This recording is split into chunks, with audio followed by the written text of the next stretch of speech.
this year in Zimbabwe, only in the first quarter, rape cases have increased by 37% from 2024. I mean, for the first quarter of this year alone, the authorities recorded roughly 310 total offenses, and about 3,800 of these were injurious acts of sexual nature, which basically means rape and aggravated sexual assault. Yeah, it's actually getting ugly out there. Now, here's a question I have for you.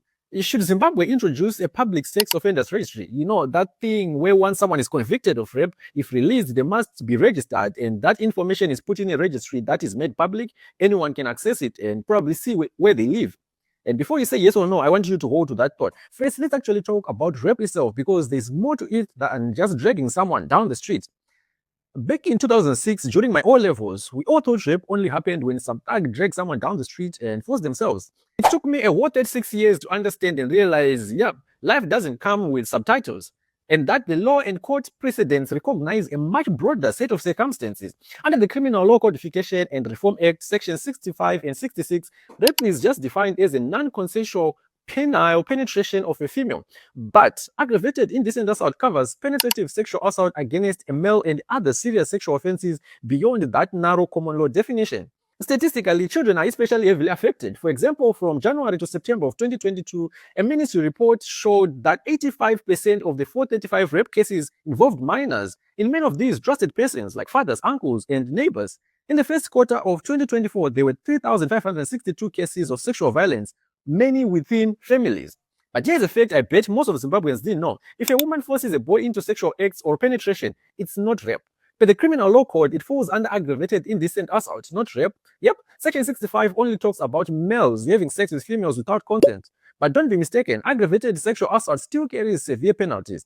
Now, let's do a thought experiment. Imagine some guy is convicted of rape, serves his time, let's say 10 years, and he gets out, and then suddenly he's your tenant, your neighbor, always, or that guy who goes on a booth of a corner where you usually send your kids. You have no idea. You also can be sure if this person is rehabilitated. Maybe is, maybe isn't. What if, just like in other countries, there was a public registry for these offenses and these offenders, so that you know who is staying in your society? Here is what it would do. Employers and institutions, think schools, charities, and care homes, could check if someone they want to hire is passed as a sexual offender or not.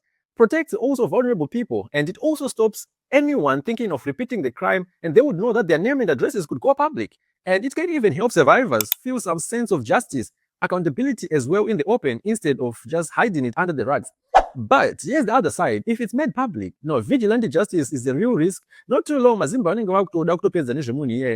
know, Zimbabwe isn't exactly known for the absolute faith in policing, so some people might decide to deal with it themselves.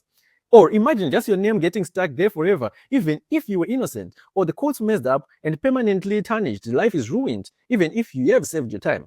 So the question is, should Zimbabwe consider this? It could save lives, protect children, give survivors a sense of justice, but it could also go badly wrong if handled carelessly. It's a tough balance. Bottom line, rape is rising, children are suffering, offenders eventually leave prison, and maybe a registry is one tool to keep communities safer. But if we do really need tight rules.